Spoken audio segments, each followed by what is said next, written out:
welcome back to Live Now from Fox, and good morning to you if you're just now tuning in. The next speaker walking to the stage now. Let's listen in. Good morning, Cpac. It was my honor to serve in President Donald J. Trump's first term as his ambassador at large for global criminal justice. And I want to hearken back to a little bit of history here. In 1950, the Joseph Stalin installed government of North Korea invaded South Korea to seek to overrun it. And in that conflict, a US-led coalition of 20-some countries repelled the communist aggression at the price of 50,000 American casualties. I honor the blood that was spilled by American soldiers to keep the whole peninsula from being one big North Korea, which is the most oppressive, darkest, most unjust place on planet Earth. And believe me, I know of many such places around the world, and it is number one in that regard.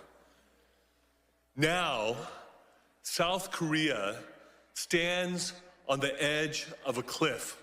The democracy in South Korea is in a danger that it has not been in for decades.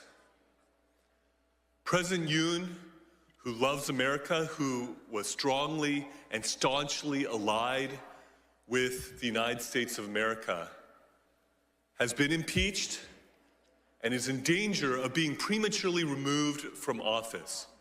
Why?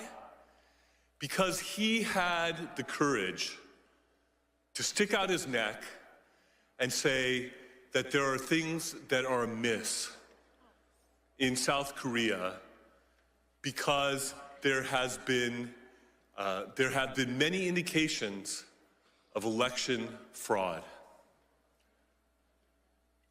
We know something about that, I think, here in the United States.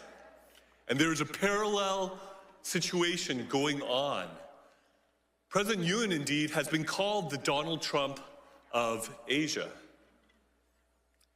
And he declared martial law in order to try to seize evidence in regards to the election cheating that he believes has run rampant and has given the Liberal Democratic Party in South Korea an overwhelming supermajority in South Korea that they have used in legislative tyranny to overrun the country, to give a haven to North Korean spies, to welcome the influence of the Chinese Communist Party.